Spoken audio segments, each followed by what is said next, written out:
ಯಾವುದೇ ಕಾಮಗಾರಿ ತಡವಾದರೂ ಒಂದಲ್ಲ ಒಂದು ಹೊಸ ಕಾರಣವನ್ನ ಹೇಳೋ ಬಿಬಿಎಂಪಿ ಈಗ ರಾಜಕಾಲುವೆ ಒತ್ತುವರಿ ತೆರವು ಮಾಡದಿರೋದಕ್ಕೆ ಮತ್ತೊಂದು ಹೊಸ ಕಾರಣ ಹುಡುಕಿದೆ.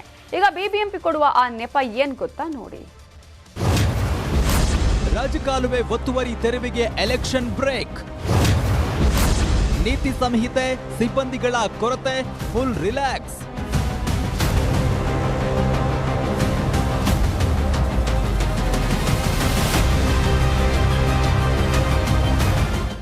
ಕಳೆದ ವರ್ಷ ಮಳೆ ಬಂದಾಗ ನಗರದ ಐಟಿ ಕಾರಿಡಾರ್ ಅಂತ ಕರೆಯಲ್ಪಡುವ ಮಹದೇವಪುರ, ವೈಟ್ ಫೀಲ್ಡ್ ಸೇರಿದಂತೆ ಅನೇಕ ಸ್ಥಳಗಳು ಕೆರೆಯಂತಾಗಿದ್ವು.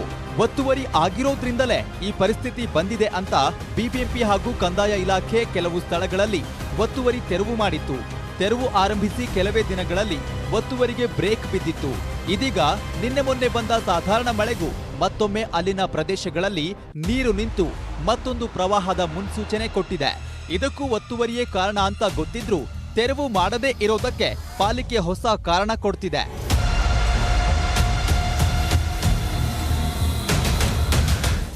ಇಷ್ಟು ದಿನಗಳ ಕಾಲ ಸರ್ವೇಯರ್ ಕೊರತೆ ಇದೆ. ಹೈಕೋರ್ಟ್ ಸ್ಟೇ ಆರ್ಡರ್ ನೀಡಿದೆ.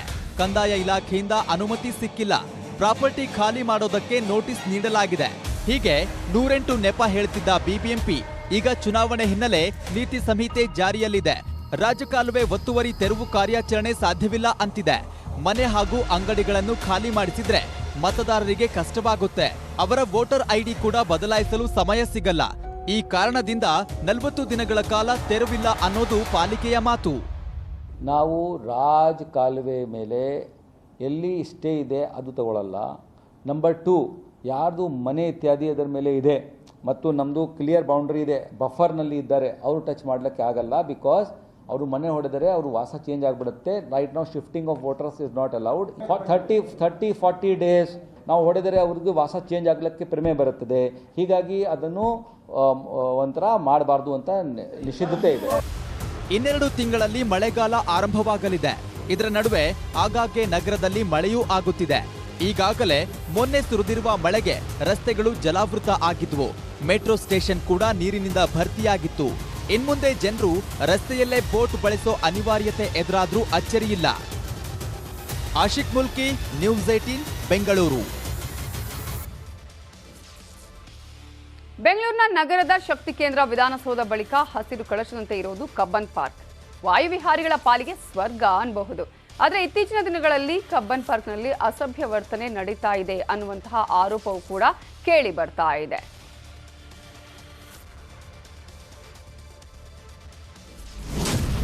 ಕಬ್ಬನ್ ಪಾರ್ಕ್ನಲ್ಲಿ ಸಭ್ಯತೆ ಮೀರಿದ ಯುವ ಮನಸ್ಸು. ತೋಟಗಾರಿಕಾ ಇಲಾಖೆಯಿಂದ ಮಹತ್ವದ ನಿರ್ಧಾರ.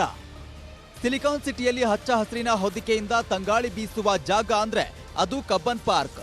ದುಡಿದು ದಣಿವಾದ ಜನರು ಬಂದು ರಿಲ್ಯಾಕ್ಸ್ ಮಾಡಲು, ವೀಕೆಂಡ್ನಲ್ಲಿ ಮಕ್ಕಳಿಗೆ ಆಟ ಆಡಲು, ಕುಟುಂಬ ಸಮೇತ ಬಂದು ಕಾಲ ಕಳೆಯಲು ಇರುವ ಜಾಗ ಅಂದ್ರೆ ಅದು ಕಬ್ಬನ್ ಪಾರ್ಕ್. ಇದು ಪ್ರೇಮಿಗಳಿಗೂ ವಿಹಾರ ತಾಣ. ಆದ್ರೆ ಇತ್ತೀಚೆಗೆ ಇಲ್ಲಿ ಸಭ್ಯತೆ ಮೀರಿದ ವರ್ತನೆಗಳು ಮುಜುಗರ ತರಿಸ್ತಿವೆ ಎನ್ನಲಾಗ್ತಿದೆ. ಸೊ ಸಣ್ಣ ಮಕ್ಕಳುಗಳೆಲ್ಲ ಜೊತೆಲಿ ಬಂದಿರ್ತೀವಿ. ನಾವು ಬೆಂಗಳೂರಲ್ಲ ಹೊರಗಡೆಯಿಂದ ಬಂದಿರ್ತೀವಿ. ಸೊ ಎಲ್ಲ ಒಂದು ಕಡೆ ನಾವು ನೋಡಿದಾಗ ಅನಿಸುತ್ತೆ, ಏನಪ್ಪ ಇದು ಈ ಥರ ಗಲೀಜು ಅಂತ ಅನಿಸುತ್ತೆ. ಫ್ಯಾಮಿಲೀಸ್ಗಳಿಗೆ ಒಂಥರ ಅದು ಅನ್ಕಂಫರ್ಟ್ ಅನಿಸುತ್ತೆ. ಗಿಡಮರಗಳ ಸಂದಿಯಲ್ಲಿ ಕುಳಿತುಕೊಳ್ಳುವುದು, ವೃದ್ಧರು, ಮಹಿಳೆಯರು ಓಡಾಡಲು ಆಗದಂತೆ ಮುಜುಗರ ಉಂಟು ಮಾಡುವ ಚಟುವಟಿಕೆಗಳು ನಡೆಯುತ್ತಿವೆ ಅನ್ನೋ ಆರೋಪ ಕೇಳಿ ಬಂದಿದೆ. ಇದರ ಜೊತೆಗೆ ಕಬ್ಬನ್ ಪಾರ್ಕ್ನಲ್ಲಿ ಕಸ ಬಿಸಾಕುವುದು, ಪ್ರಕೃತಿ ಸೌಂದರ್ಯಕ್ಕೆ ಧಕ್ಕೆ ತರುವ ಅನೇಕ ಕೆಲಸಗಳು ನಡೆಯುತ್ತಿವೆ. ಇನ್ಮುಂದೆ ಕಬ್ಬನ್ ಪಾರ್ಕ್ನಲ್ಲಿ ಲವರ್ಸ್ ಒಟ್ಟಿಗೆ ಕೂತು ಬೇಕಾಬಿಟ್ಟಿಯಾಗಿ ಹುಚ್ಚು ಕುದುರೆ ಹಾಗೆ ಆಡುವಂತಿಲ್ಲ. ಇದಕ್ಕಾಗಿ ಭದ್ರತಾ ಸಿಬ್ಬಂದಿ ನಿಯೋಜಿಸಿದ್ದು ಮೈಕ್ ಮೂಲಕ ಕೂಗಿ ಎಚ್ಚರಿಸುವ ಕೆಲಸ ಮಾಡಲಿದ್ದಾರೆ. ಮೊದಲು 4,500 ವೀಕೆಂಡ್ ಅಲ್ಲಿ 4,500 ಇದೆ ಸರ್. ಈಗ 8,000 ಜನ ಬರ್ತಿದ್ದಾರೆ. ಜನ ಜಾಸ್ತಿ ಇದ್ದಾರೆ. ಸೊ ಪ್ರತಿಯೊಬ್ಬರಿಗೂ ಒಬ್ಬೊಬ್ರಿಗೂ ಹೇಳಕ್ಕಾಗಲ್ಲ ಪಾಪ ಗಾರ್ಡ್ಸ್ಗಳಿಗೂ. ಹಾಗಾಗಿ ಇದು ಬೇಗ ಎಫೆಕ್ಟ್ ರೀಚ್ ಆಗುತ್ತೆ ಅಂತ ಮಾಡ್ತಿದೆ. ಈಗಾಗಲೇ ಸೆಕ್ಯೂರಿಟಿ ಗಾರ್ಡ್ ಮೈಕ್ ಮೂಲಕ ಜಾಗೃತಿ ಮೂಡಿಸುವ ಕೆಲಸ ಮಾಡ್ತಿದ್ದಾರೆ. ಪ್ರೇಮಿಗಳು ಜೊತೆಗೆ ಕೂರುವಂತಿಲ್ಲ ಅನ್ನೋ ನಿಯಮವಿಲ್ಲ. ಆದ್ರೆ ಬೇರೆ ಜನರಿಗೆ ಮುಜುಗರ ತರುವ ರೀತಿ ನಡೆದುಕೊಳ್ಳಬಾರದು ಅನ್ನೋದಷ್ಟೇ ಈ ಕ್ರಮದ ಉದ್ದೇಶವಾಗಿದೆ. ರಂಜನ್ ಶಿರ್ಲಾಲ್, ನ್ಯೂಸ್ 18, ಬೆಂಗಳೂರು.